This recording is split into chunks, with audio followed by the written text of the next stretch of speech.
Yeah, it's Pro Wrestling Summer Clips. You already know what it is. Happy Sunday. Knowledge. Tatum. How you doing, bro? You know, same old. Better than some others. Man, it's a sad day, bro. It's a sad day, man. FTR with Dax has officially shut down the page there for their podcast, and it really sucks, bro. And I'm gonna tell you why, because I think that it actually brought a lot of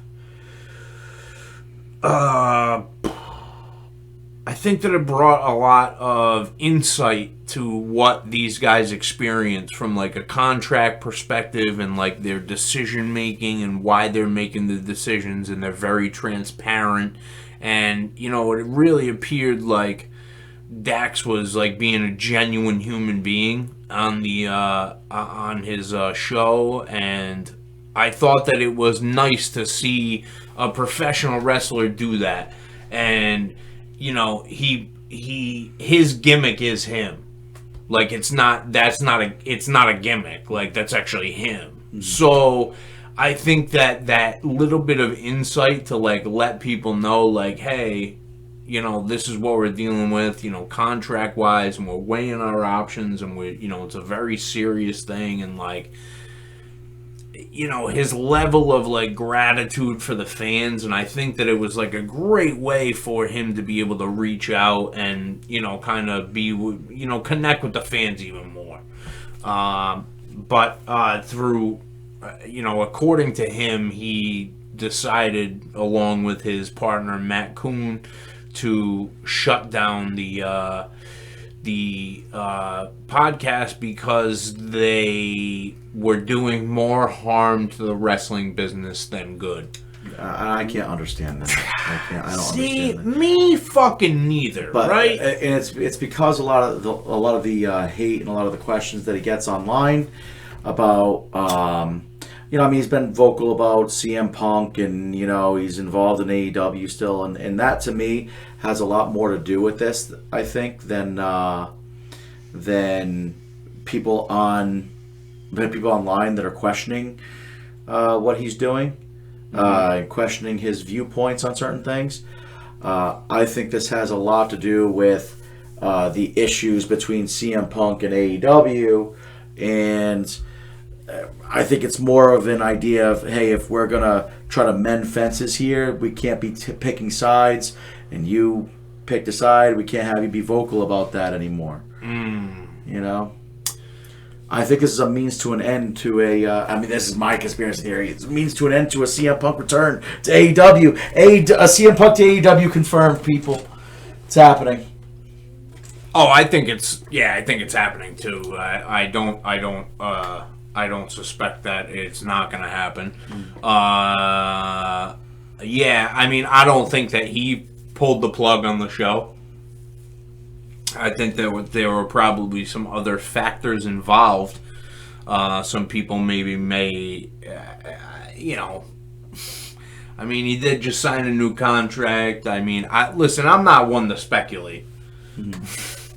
But if I'm, I've done enough business in my life with people and companies and all sorts of that type of stuff to like, you can kind of read between the lines, like, okay, you should stop, you're going to stop this, like, we'll continue, sign this new contract, but, I don't think that that's going to work out. It's ruffling too many feathers. There's too many people who are EVPs in the company saying, I really don't like this stuff, and they're running to old Daddy Dave, and they're saying, this is fucking bullshit. And Dave's like, an unnamed source, my unnamed source. Right. Yeah, okay, just fucking say that it's the Young Bucks, motherfucker. Right. Like, what the fuck, dude? But even if it isn't the EVPs, even if it's just, hey, we put you on we got you a 4-year contract, you're going to be here till you retire and all that. We need your podcast to not be as controversial. Then why do it? So if you can tone it down, that'd be great. And if he's going to be honest and say, I can't. Like, I'm just being honest. I can't tone it down. All right, I'll just shut it down then. That's crazy, If bro. I can't do it my way, then I'm not going to do it. That's the only other thing that I can see. Because I don't see Dax Harwood really being that worried about what people are saying online.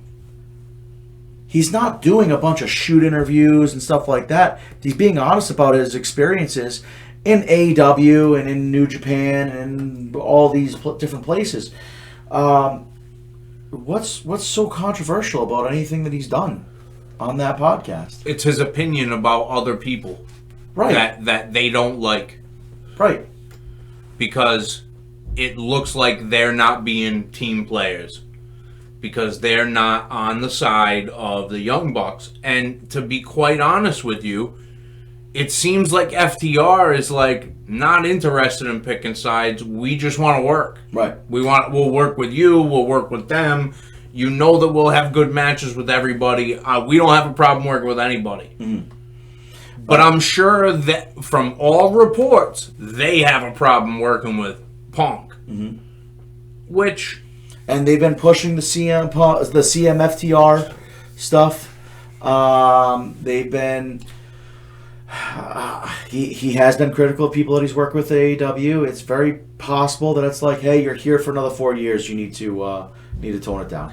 Does it? I think that they're just butthurt that they didn't draw $1 million gate without Punk, and I think that like really pisses them the fuck off that they weren't able to do what Punk has done, and they have not been able to replicate it since. Mm-hmm. So I think that it like kind of puts them in a fucking really weird position of ego, mm-hmm. and like, hey, I want. Yeah. I'm not saying that they're fucking throwing their weight around, because if they were, I don't think fucking Tony Khan would be able to even have a fucking conversation with CM Punk. If they were throwing their weight around that much, I don't think FTR gets signed to a 4-year deal. Mm-hmm. So, because if they say, listen, we can't work with them, they can't work here, I don't think Tony Khan agrees to a 4-year contract. Mm-hmm. Yeah, because they're the type that say they go where we go. I wonder if they're going to actually do the Saturday show and hard split the roster with Young Bucks, FTR, like their guys, and then no one's going to be working the other show. I think FTR and fucking Punk, and it's a huge mistake. There's Listen, so many dude, stories here that you can do if you bring back CM Punk. Listen, dude, it's a business at the end of the day. Like, what is best for business? Are you going to do business or not? Like, fuck it. Either we're going to do business or we're not. If there's business to be had, you got to fucking suck it up and you got to fucking do business. But again, what harm was he doing to the wrestling industry? Who? Dax Harwood. None. What harm was he doing to AEW? None. Well, was he? Look at in the eyes of some people. You're criticizing. Okay. In the eyes of some people, sure, absolutely. You're criticizing people in the company. 100%. You're exposing the company. 100%. So when he says, "Oh, hey, we were hurting the wrestling business. We're hurting this business," and they're saying we're hurting this business by being honest, and I can't be honest, and so I'm not going to do it. Yeah. I mean, it puts him in a fucking really odd position. He's not talking about general wrestling. He's talking about himself and his experiences. Right. And his opinions of stuff that's going on in the business. Yeah. So he's not hurting the wrestling industry by this. He's not like exposing secrets within the wrestling world. He's just talking. Yeah. There's 1 million people with 1 million podcasts out there about wrestling, that former wrestlers that talk about that they're not hurting the business. Vince definitely hurting. Vince Russo with his podcast isn't hurting the wrestling business. Jesus, stop. Stop. For the love of God. See, we fucking went over time. Danny's giving me the fucking thumbs down. He's all pissed off at me now. This has been Pro Wrestling Summit. Clips! You already know what it is. FTR with Dax. Hey, Dax, we love you here, man. Love you, Dax. That sounded weird. Danny!